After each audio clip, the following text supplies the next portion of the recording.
في أكبر الكتب.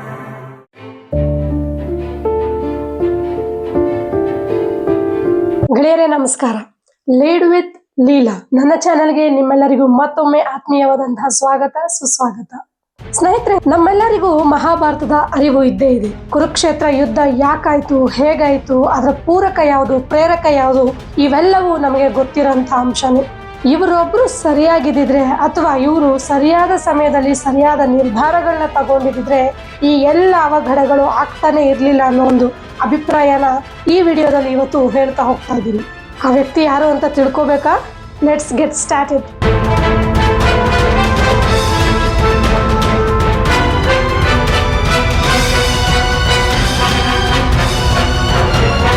ಸ್ನೇಹಿತರೆ, ನಿಮ್ಗೆಲ್ಲರಿಗೂ ಗೊತ್ತಿರೋ ಹಾಗೆ ಈ ಪಾಂಡವರ ಮಧ್ಯೆ ಮತ್ತೆ ಕೌರವರ ಮಧ್ಯೆ ಈ ವೈಮನಸ್ಯ ಹುಟ್ಟಾಗ್ಲಿಕ್ಕೆ ಮುಖ್ಯ ಕಾರಣ ಅಂದ್ರೆ ಇವರಿಬ್ಬರು ದಾಯಾದಿಗಳು, ಅಂದ್ರೆ ಚಿಕ್ಕಪ್ಪ ದೊಡ್ಡಪ್ಪನ ಮಕ್ಕಳು. ಪಾಂಡವರ ತಂದೆಯಾದಂತಹ ಪಾಂಡುರಾಜ ಮತ್ತು ಕೌರವರ ತಂದೆಯಾದಂತಹ ಧೃತರಾಷ್ಟ್ರ, ಇವರಿಬ್ಬರು ಅಣ್ಣ ತಮ್ಮಂದಿರು.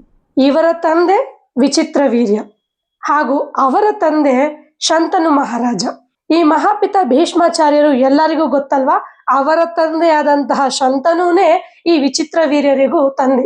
Correct, you guessed it right. ಇವತ್ತು ನಾನು ಶಂತನು ಮಹಾರಾಜನ ಬಗ್ಗೆನೇ ಮಾತಾಡ್ತಾ ಇರೋದು. ಸ್ನೇಹಿತರೆ, ಶಂತನು ಮಹಾರಾಜ ಒಮ್ಮೆ ಈ ಗಂಗಾ ತೀರದಲ್ಲಿ ವಿಹಾರ ಮಾಡ್ತಾ ಇರ್ಬೇಕಾದ್ರೆ ಸುಂದರವಾದ ಹೆಣ್ಣನ್ನ ಕಂಡು ಪ್ರೀತಿಯಲ್ಲಿ ಬೀಳ್ತಾನೆ.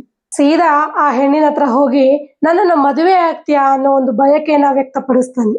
ಅದಕ್ಕೆ ಆ ಸುಂದರವಾದ ತರುಣಿ, ಸರಿ ನಾನೇನು ನಿನ್ನ ಮದುವೆ ಆಗ್ತೀನಿ, ಆದ್ರೆ ನೀನು ಯಾವತ್ತೂ ನನ್ನ ಪ್ರಶ್ನೆ ಮಾಡಬಾರ್ದು, ನೀನು ಪ್ರಶ್ನೆ ಮಾಡಿದಂತಹ ಸಂದರ್ಭದಲ್ಲಿ ಆ ಕ್ಷಣನೇ ನಾನು ನಿನ್ನ ಬಿಟ್ಟು ಹೋಗ್ಬಿಡ್ತೀನಿ ಅನ್ನೋ ಒಂದು ಷರತ್ತನ್ನ ಹಾಕ್ತಾಳೆ. ಆ ಸುಂದರವಾದ ಯುವತಿನೇ ಗಂಗೆ. ಶಂತನು ಮತ್ತು ಗಂಗೆಗೆ 7 ಮಕ್ಕಳು ಹುಡ್ತಾರೆ. ಆ ಹುಟ್ಟಿದ 7 ಮಕ್ಕಳನ್ನು ಸಹ ಗಂಗೆ ನೀರಿನಲ್ಲಿ ಅವ್ರನ್ನ ಬಿಟ್ಟು ಆ ಮಕ್ಕಳನ್ನ ಕೊಂದು ಬಿಡ್ತಾಳೆ. ಆದ್ರೆ ಒಂದು ಷರತ್ತಿರುತ್ತಲ್ಲ, ಯಾವತ್ತೂ ನೀನ್ ನನ್ನನ್ನ ಪ್ರಶ್ನೆ ಮಾಡಬಾರ್ದು ಅಂತ. ಈ ಷರತ್ತಿಗೆ ಕಟ್ಟು ಬಿದ್ದು ಆ ಶಂತನು ಯಾಕೆ ಹೀಗೆ ಮಾಡ್ದ ಅಂತ ಕೇಳೋ ಅಂತ ಒಂದು ಸ್ಥಿತಿಯಲ್ಲಿ ಇರೋದಿಲ್ಲ. ಆ ನಂತರ ಅವರಿಬ್ಬರಿಗೂ 8ನೇ ಮಗು ಆಗುತ್ತೆ. ಆ 8ನೇ ಮಗುವನ್ನು ಸಹ ಅವಳು ನದಿ ನೀರಿನಲ್ಲಿ ಬಿಡೋಕೆ ಹೋದಾಗ ಅವಾಗ ಶಂತನುಗೆ ತಡೆಯೋಕ್ಕಾಗಲ್ಲ, ಗಂಗೆಯನ್ನ ತಡಿತಾನೆ. ಯಾಕೆ ನನ್ನ ಮಕ್ಕಳನ್ನ ಹೀಗೆ ಕೊಲ್ತಾ ಇದ್ಯಾ ಅಂತ ಕೇಳಿದಾಗ ಆ ಕೇಳಿದಂತಹ ಸಂದರ್ಭದಲ್ಲಿಯೇ ಗಂಗೆ, ನೀನು ನನ್ನನ್ನ ಪ್ರಶ್ನೆ ಮಾಡಿದ್ದಕ್ಕಾಗಿ ಇನ್ನು ಮುಂದೆ ನಾನು ನಿನ್ನೊಟ್ಟಿಗೆ ಇರಕ್ ಸಾಧ್ಯವೇ ಇಲ್ಲ ಅಂತ ಹೇಳಿ ಅವನನ್ನ ಬಿಟ್ಟು ಹೋಗ್ತಾಳೆ. ಆ ಬಿಟ್ಟು ಹೋಗುವಂತ ಸಂದರ್ಭದಲ್ಲಿ ಅವಳು ಹೇಳ್ತಾಳೆ, ಈ ಮಕ್ಕಳು ಹುಟ್ಟಿದಕ್ಕೂ ಒಂದು ಕಾರಣ ಇದೆ, ಈ 8ನೇ ಮಗು ಬದುಕಿರೋದಕ್ಕೂ ಒಂದು ಕಾರಣ ಇದೆ. ಆ ಕಾರಣನ ನಾನು ಮುಂದಿನ ವಿಡಿಯೋದಲ್ಲಿ ತಿಳಿಸ್ಕೊಡ್ತೀನಿ. ಆದ್ರೆ ಹಾಗಂತ ಹೇಳ್ಬಿಟ್ಟು ಆ ಮಗುವನ್ನ ಮಾತ್ರ ಶಂತನುನ್ ಕೈಲಿ ಕೊಟ್ಬಿಟ್ಟು ಈ ಮಗುವನ್ನ ಬೆಳೆಸಿ ಕೊಡ್ತೀನಿ, ಇನ್ನು ಆ ಮಗುವಿನ ಜವಾಬ್ದಾರಿ ನಿನ್ನದು ಅಂತ ಹೇಳಿ ಆ ಮಗುವನ್ನ ಕರ್ಕೊಂಡು ಹೊಂಟೋಗ್ತಾಳೆ. ಅಂಡ್ ಆ ಮಗುವೇ ದೇವವ್ರತ. ಹೀಗೆ ಹೇಳಿದ ಗಂಗೆ ಆ ಮಗುವನ್ನ ತನ್ನ ಜೊತೆಯಲ್ಲಿ ಕರ್ಕೊಂಡೋಗಿ ಆ ಮಗುವಿಗೆ ಬೇಕಾದಂತಹ ವಿದ್ಯಾಭ್ಯಾಸ ಎಲ್ಲ ನಡತೆಗಳನ್ನು ಕಳಿಸಿ ಆ ಮಗುವನ್ನ ಒಂದು ಒಳ್ಳೆ ಮನುಷ್ಯನನ್ನಾಗಿ ರೂಪಿಸಿ ಶಂತನುವಿನ ಬಳಿಗೆ ಕಳಿಸ್ತಾಳೆ. ಆಗ ಶಂತನು ಮಗನನ್ನ ಕಂಡು ತುಂಬಾ ಸಂತೋಷದಿಂದ ಅವನನ್ನ ಅಪ್ಪಿ ಮುದ್ದಾಡ್ತಾನೆ. ಮಗ ಬೆಳೆದು ದೊಡ್ಡವನಾಗಿ ಮತ್ತೆ ತನ್ನನ್ನ ಸೇರಿದ ಅನ್ನೋ ಸಂತೋಷ ಒಂದು ಕಡೆ ಆದ್ರೆ, ಗಂಗೆ ನನ್ನನ್ನ ಬಿಟ್ಟು ಹೋದ್ಲಲ್ಲ ಅನ್ನೋ ದುಃಖ ಇನ್ನೊಂದು ಕಡೆ ಶಂತನುದಾಗಿರುತ್ತೆ. ಹೀಗೆ ಅದೇ ಸ್ಥಿತಿಯಲ್ಲಿ ಶಂತನು ಮತ್ತೆ ಗಂಗಾ ತೀರದಲ್ಲಿ ವಿಹಾರ ಮಾಡ್ತಾ ಇರ್ಬೇಕಾದ್ರೆ ಅವನ ಕಣ್ಣಿಗೆ ಮತ್ತೊಬ್ಬ ಸುಂದರಿ ಬೀಳ್ತಾಳೆ. ಅಂಡ್ ಆ ಸುಂದರಿಯೇ ಸತ್ಯವತಿ. ಈ ಸತ್ಯವತಿ ಯಾರು ಅಂದ್ರೆ ಈ ಮೀನುಗಾರರ ಮುಖಂಡರಾಗಿರ್ತಕ್ಕಂಥವನ ಒಬ್ಬ ಮಗಳಾಗಿರ್ತಾಳೆ. ಅವಳು ಎಷ್ಟು ಸುಂದರಿಯಾಗಿರ್ತಾಳೆ ಅಂದ್ರೆ ನೋಡಿದ ಕ್ಷಣನೇ ಅವಳಿಗೆ ಮನಸೋತು ಬಿಡ್ತಾನೆ ಈ ಶಂತನು ಮಹಾರಾಜ. ಕೊನೆಗೆ ಅವಳ ಬಳಿಯೂ ಹೋಗಿ ನನ್ನನ್ನು ಮದುವೆ ಆಗ್ತೀಯಾ ಅನ್ನೋ ಒಂದು ಆಸೆನ ವ್ಯಕ್ತಪಡಿಸ್ತಾನೆ. ಆದ್ರೆ ಅವಳು ತನ್ನ ತಂದೆಯ ಬಳಿ ಹೋಗಿ ಇದನ್ನ ಮಾತನಾಡಿದಾಗ ಅವಳ ತಂದೆ ಹೇಳ್ತಾನೆ, ನೀನು ನನ್ನ ಮಗಳನ್ನ ಮದುವೆಯಾಗಬೇಕಾದ್ರೆ ನನ್ನದೊಂದು ಷರತ್ತಿದೆ, ನನ್ನ ಮಗಳಿಗೆ ಜನಿಸುವ ಮಗನಿಗೆ ಮಾತ್ರವೇ ರಾಜ್ಯಾಭಿಷೇಕ ಮಾಡಬೇಕಾಗುತ್ತೆ ಅಂತ. ಹಾಗಾದ್ರೆ ದೇವವ್ರತನ ಕಥೆ ಏನು ಅಂತ ನೊಂದ ಈ ಶಂತನು ಮಹಾರಾಜ ನಿರಾಸೆಯಿಂದ ಅರಮನೆಗೆ ಹೋಗ್ತಾನೆ. ಆದ್ರೆ ಅರಮನೆಯಲ್ಲಿ ತುಂಬಾ ದುಃಖತಪ್ತನಾದ ಈ ತಂದೆನ ನೋಡಿದಂತಹ ದೇವವ್ರತನಿಗೆ ತುಂಬಾ ನೋವಾಗುತ್ತೆ. ಹಾಗೆ ಏನಾಯ್ತು ಎಂತಾಯ್ತು ಅಂತ ಆ ತಂದೆಯ ಸಾರಥಿಯಿಂದ ಎಲ್ಲ ವಿಚಾರಗಳನ್ನು ತಿಳ್ಕೊಂಡಂತ ಈ ದೇವವ್ರತ ಏನ್ ಮಾಡ್ತಾನೆ, ಆ ಮೀನುಗಾರನ ಮನೆಗೆ ಬಂದು ನಿಮ್ಮ ಮಗಳನ್ನ ದಯವಿಟ್ಟು ನಮ್ಮ ತಂದೆಗೆ ಕೊಟ್ಟು ಮದುವೆ ಮಾಡಿ ಅಂತ ಕೇಳ್ಕೊಂತಾನೆ. ಆಗ ಮತ್ತೆ ಆ ತಂದೆ ಅದೇ ಮಾತನ್ನೇ ಹೇಳ್ತಾನೆ, ನನ್ನ ಮಗಳಿಗೆ ಜನಿಸುವ ಮಗನಿಗೆ ರಾಜ್ಯವನ್ನು ಕೊಡುವುದಾದರೆ, ಅವನನ್ನು ಮಹಾರಾಜನನ್ನಾಗಿ ಮಾಡುವುದಾದರೆ ನನಗೆ ಮದುವೆಯಲ್ಲಿ ಸಮ್ಮತವಿದೆ ಅಂತ. ಅಷ್ಟೇ ತಾನೇ ನಾನು ರಾಜ್ಯ ತ್ಯಾಗ ಮಾಡ್ತೀನಿ ಅಂತ ಈ ದೇವವ್ರತ ಹೇಳ್ತಾನೆ. ಆಗ ಆದ್ರೂ ಆ ಮೀನುಗಾರನಿಗೆ ಸಮಾಧಾನ ಆಗೋದಿಲ್ಲ. ನೀನೇನೋ ರಾಜ್ಯ ತ್ಯಾಗ ಮಾಡ್ತೀಯಪ್ಪ, ಸರಿ, ನಿನಗೇನೋ ರಾಜ್ಯದ ಆಸೆ ಇಲ್ಲ, ಆದ್ರೆ ನಾಳೆ ನಿನಗೆ ಹುಟ್ಟುವ ಮಕ್ಕಳು ರಾಜ್ಯದ ಆಸೆಗೆ ಬಂದ್ರೆ ಏನ್ ಮಾಡೋದು? ಆಗ ನನ್ನ ಮೊಮ್ಮಕ್ಕಳಿಗೆ ತೊಂದರೆ ಆಗಲ್ವೇ ಅಂತ ಕೇಳ್ತಾನೆ. ಅದಕ್ಕೆ ಈ ದೇವವ್ರತ ಏನ್ ಮಾಡ್ತಾನೆ, ಇದು ನಿಮ್ಮ ಸಮಸ್ಯೆ ಆದ್ರೆ ನನಗೂ ರಾಜ್ಯ ಬೇಡ, ನಾನು ಮದುವೆ ಆದ್ರೆ ಮಾತ್ರ ತಾನೇ ನಾಳೆ ನನ್ನ ಮಕ್ಕಳ ಸಮಸ್ಯೆ ಬರೋದು, ಹಾಗಾಗಿ ನಾನು ಮದುವೆಯೇ ಆಗೋಲ್ಲ, ಆ ಜನ್ಮ ಬ್ರಹ್ಮಚಾರಿಯಾಗೆ ಇದ್ದು ಬಿಡ್ತೀನಿ ಅನ್ನೋ ಒಂದು ಶಪಥನ ಮಾಡ್ಬಿಡ್ತಾನೆ. ಇಷ್ಟೊಂದು ಭೀಷಣವಾದ ಶಪಥವನ್ನು ಮಾಡಿದ ಕಾರಣಕ್ಕಾಗಿಯೇ ಆ ದೇವವ್ರತನಿಗೆ ಭೀಷ್ಮ ಅನ್ನೋ ಹೆಸರು ಕೂಡ ಬರುತ್ತೆ. ಸೊ ಭೀಷ್ಮನ ಅಂದ್ರೆ ಮಗನ ಈ ಕಠೋರವಾದ ಶಪಥನ ತಿಳಿದಂತಹ ತಂದೆ ತುಂಬಾ ಕುಸಿದು ಹೋಗ್ತಾನೆ, ತುಂಬಾ ದುಃಖ ತಪ್ತನಾಗ್ತಾನೆ. ಹಾಗಾಗಿಯೇ ಈ ಭೀಷ್ಮಾಚಾರ್ಯರು ಆಜನ್ಮ ಬ್ರಹ್ಮಚಾರಿಯಾಗಿಯೂ ಉಳಿತಾರೆ ಮತ್ತು ಯಾವುದೇ ತರಹದ ರಾಜ್ಯವೂ ಅವ್ರಿಗೆ ಸಿಗೋದಿಲ್ಲ. ಕೊನೆಯವರೆಗೂ ಸಿಂಹಾಸನಕ್ಕಾಗಿಯೇ ದುಡಿಯುವಂತ ಒಬ್ಬ ವ್ಯಕ್ತಿಯಾಗಿರ್ತಾರೆ. ಸ್ನೇಹಿತರೆ, ಇದು ಶಂತನುವಿನ ಕಥೆ. ಆದ್ರೆ ಈ ಶಂತನು ಅನ್ನೋ ಒಂದು ಪಾತ್ರನ ನಮ್ಮ ಜೀವನದಲ್ಲಿ ನಾವು ಹೇಗೆಲ್ಲ ಅರ್ಥ ಮಾಡ್ಕೊಳ್ಬಹುದು ಅನ್ನೋದನ್ನು ಇವಾಗ ನೋಡ್ತಾ ಹೋಗೋಣ.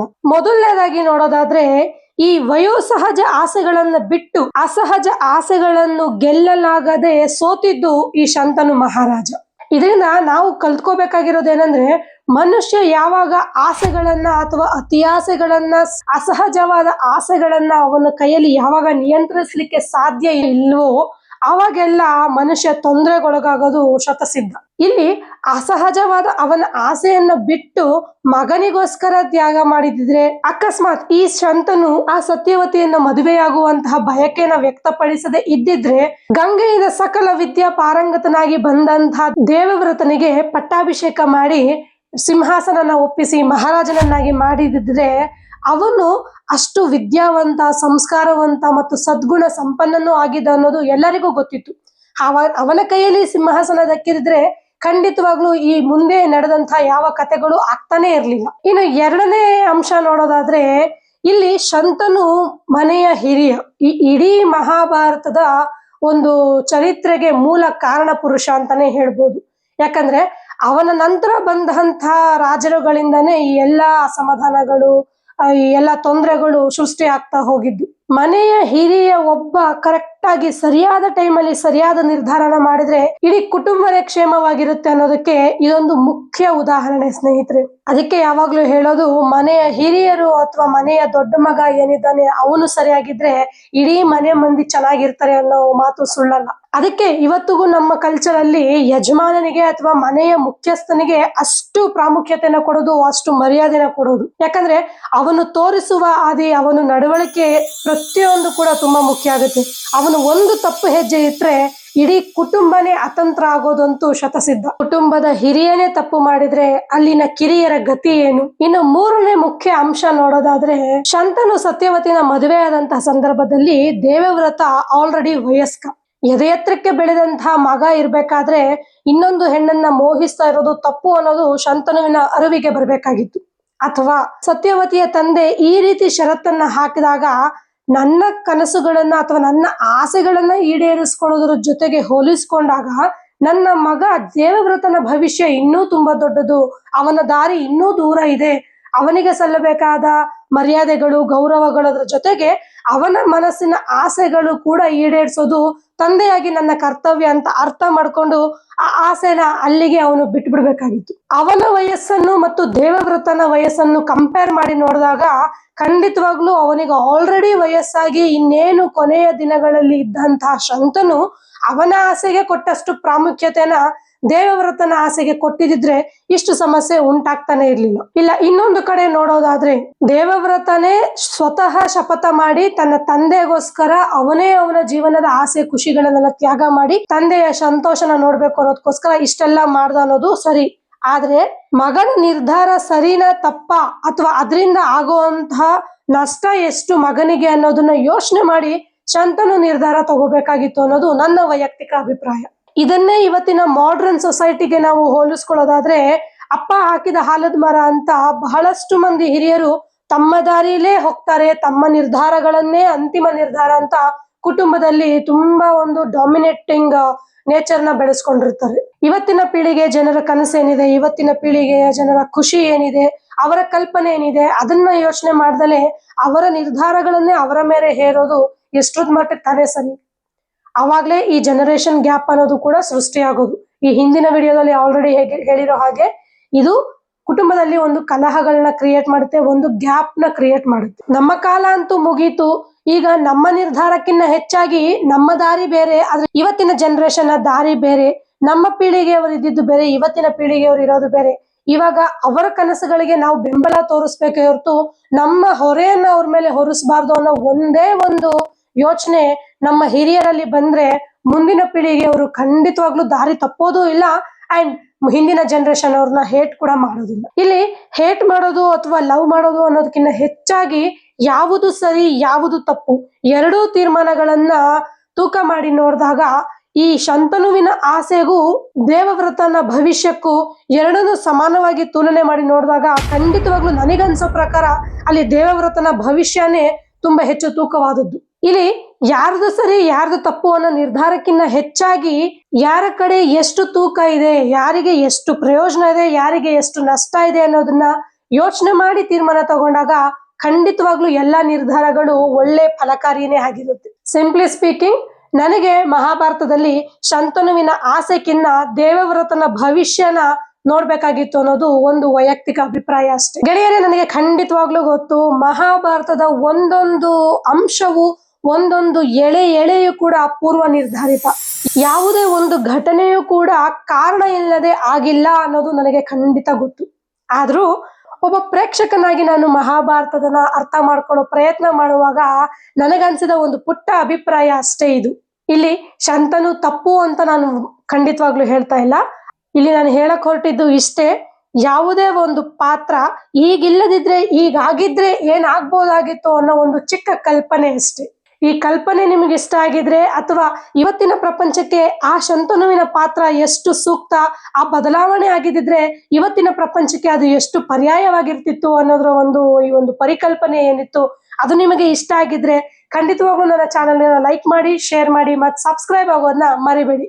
ಇಂತಹದೇ ಸಾಕಷ್ಟು ವಿಡಿಯೋಗಳಿಗೆ ನನ್ನ ಚಾನಲ್ನ ಪ್ಲೀಸ್ ಸಬ್ಸ್ಕ್ರೈಬ್ ಮಾಡ್ಕೊಡಿ.